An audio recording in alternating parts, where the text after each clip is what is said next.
आधुनिक आवर्त सारणी की विशेषताएं, क्या क्या विशेषताएं बताए गए हैं। आवर्त सारणी परमाणु संख्या पर आधारित है। परमाणु संख्या पर क्या है, आधारित है। प्रत्येक तत्व की इलेक्ट्रॉन विन्यास के आधार पर उसको, जैसे कि अभी बताई हूँ ना, तो इलेक्ट्रॉन विन्यास के आधार पर उसको वो क्या किए, निश्चित कर रहे हैं। फिर हाइड्रोजन के द्वारा ऋण आयन और धन आयन दोनों देने पर उसकी कोई समूह निश्चित नहीं की जा सकी, अतः उसको 17वें सदस्य में भी समानता प्रदर्शित करते हैं और पहले समूह के सदस्य में भी उसको समान होते हैं। तो इसलिए मेंडलीव की आवर्त सारणी की तरह भी आधुनिक आवर्त सारणी में उसका कोई निश्चित स्थान नहीं प्राप्त हो पाया है। फिर क्या दिया है, तत्वों का आवर्ती गुण। तत्वों का आवर्ती गुण क्या होता है, आवर्त नियम के अनुसार तत्वों के उसकी परमाणु संख्या के बढ़ते हुए क्रम में क्या करते हैं, व्यवस्थित करते हैं, जिसको हम क्या बोलते हैं, आवर्तिता। जैसे जैसे परमाणु संख्या बढ़ती जाती है उसके अकॉर्डिंग हम उसको आगे समूह में रखते जाते हैं। इसको हम क्या बोलते हैं, तत्वों की आवर्ती गुण या आवर्तिता। फिर है संयोजकता। संयोजकता क्या होती है, जैसे कि हम कोई भी तत्व है उसको जब हम इलेक्ट्रॉन विन्यास करते हैं, नाइट्रोजन का ही उदाहरण बताई हूँ ना, नाइट्रोजन का कितना होता है, 7 होता है, तो उसका विन्यास करेंगे तो 2 जाएगा और 5 जाएगा। तो यहाँ पर बाह्यतम कक्षा में अष्टम पूरा करने के लिए कितना इलेक्ट्रॉन चाहिए, 3। तो ये 3 के लिए जब संयोजकता बनाती है, 3 इलेक्ट्रॉन दूसरे से लेती है, वही उसका क्या कहलाती है, संयोजकता कहलाती है। जब वो अपने अष्टम पूरा करने के लिए दूसरे तत्वों से इलेक्ट्रॉन को ग्रहण करती है या संयोजकता बनाती है, तब वह क्या कहलाती है, वह संयोजकता कहलाती है। यहाँ नीचे पर उसकी सारणी दी गई है। फिर आगे है परमाणु आकार। परमाणु आकार क्या होती है, अलग अलग तत्वों में परमाणु का आकार क्या होता है, अलग अलग होता है। उनके आकारों की तुलना में परमाणु त्रिज्या के मान के आधार पर की जाती है। परमाणु त्रिज्या क्या होती है, परमाणु त्रिज्या का तात्पर्य परमाणु के नाभिक, जैसे कोई भी तत्व है उसके नाभिक से लेकर बाह्यतम कक्ष की दूरी, यहाँ ये बाह्यतम कक्ष और ये नाभिक के बीच की दूरी क्या कहलाती है, परमाणु त्रिज्या कहलाती है। बाह्यतम कोश की दूरी उसकी क्या कहलाएगी, त्रिज्या कहलाएगी। तो उसके आधार पर क्या करते हैं, तत्वों का वर्गीकरण करते हैं कि समूह में ऊपर से नीचे जाने पर परमाणु का आकार क्या होता है, इसी को क्या कहेंगे हम, परमाणु आकार कहेंगे। तो ऊपर से नीचे जब तत्व जाता है तो परमाणु का आकार बढ़ते जाता है, इस कारण से नीचे जाने पर उनका नया कोश जुड़ते जाता है। इससे नाभिक और बाहरी कोश के बीच की दूरी क्या होती है, बढ़ जाती है। ठीक है, समझ में आया।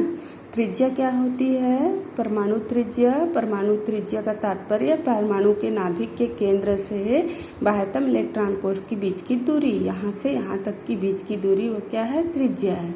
अब उसके आकार भी उसी के आधार पर संबोधित की जाती है। जैसे समूह के ऊपर से नीचे दी गई परमाणु का आकार क्या होता है, ये समूह है, ऊपर से नीचे तत्व को क्रमवार लिखते जाते हैं, तो ऊपर से नीचे उसकी आकार क्या होती है, बढ़ते जाती है। फिर है धात्विक अधात्विक गुण। धात्विक और अधात्विक गुण में क्या बताया गया है, अब तक 118 तत्वों की खोज की जा चुकी है। प्रत्येक तत्व में अपने लक्षणिक गुण, इन्हीं गुणों के आधार पर प्रारंभ कर मुख्य रूप से 2 भागों में बांटा गया है, द्वितीय आवर्त और परमाणु संख्या। ठीक है, कौन से तत्व धन आयन और कौन से तत्व ऋण आयन है। तो सारणी 7 पर धातु अधातु दिए गए हैं। तो बाईं ओर से दाईं ओर जाने पर धात्विक अधात्विक गुणधर्म को प्रदर्शित करते हैं, बाईं से दाईं ओर जाने पर। फिर है आयनन ऊर्जा और आयनन विभव। आयनन ऊर्जा और आयनन विभव क्या होती है, जब किसी तत्व में परमाणु क्या होती है, जब परमाणु में कोई परमाणु के सबसे दुर्बलता से बंधे इलेक्ट्रॉन, गैसीय अवस्था में किसी विलगित परमाणु के सबसे दुर्बलता से बंधे इलेक्ट्रॉन को बाहर निकालने के लिए जो ऊर्जा की आवश्यकता पड़ती है, वही ऊर्जा क्या कहलाती है, आयनन ऊर्जा कहलाती है। जब किसी भी गैसीय विलयन मतलब किसी परमाणु में बंधे हुए इलेक्ट्रॉन, तो उस इलेक्ट्रॉन को बाहर निकालने के लिए जो ऊर्जा की आवश्यकता पड़ती है, जिसको हम क्या बोलते हैं, आयनन ऊर्जा या आयनन विभव कहा जाता है। तो यहाँ पर दिया गया है, जब जैसे हाइड्रोजन से पोटेशियम की ओर जाने पर इलेक्ट्रॉनों की संख्या साथ साथ कक्षकों की संख्या क्या होती है, बढ़ती जाती है। यहाँ पर क्या हो रहा है, हाइड्रोजन से ये पोटेशियम की ओर बढ़ते जा रहे हैं, तो यहाँ पर इसका विन्यास होते जा रहा है। यहाँ क्या है, परमाणु संख्या हाइड्रोजन का 1 है, लिथियम का 3 है, सोडियम का 11 है और पोटेशियम का 19 है। तो इसको विन्यास करेंगे तो 1 है, यहाँ 2 है, यहाँ 3 है और यहाँ 4 हो गई है। तो यहाँ पर क्या होते जा रही है, ऊपर से नीचे की ओर क्या हो रही है, कक्षकों में ये बढ़ते जा रही है।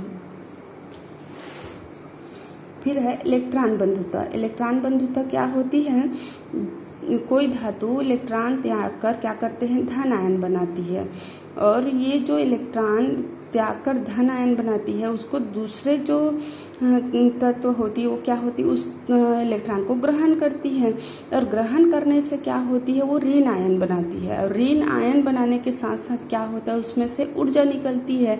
तो निकली हुई जो ऊर्जा होती है वही क्या कहलाती है, इलेक्ट्रॉन बंधुता कहलाती है।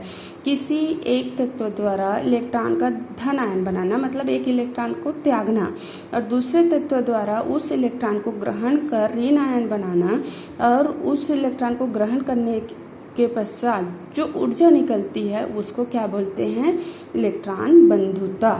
और इलेक्ट्रॉन ऋणता किसे कहेंगे, किसी यौगिक में उसके किसी परमाणु द्वारा साझे के इलेक्ट्रॉन युग्म की ओर आकर्षित करने की जो क्रिया होती है, साझे इलेक्ट्रॉन युग्म की ओर आकर्षित करने की जो क्रिया होती है या प्रवृत्ति होती है उसको हम क्या बोलेंगे, इलेक्ट्रॉन बंधुता।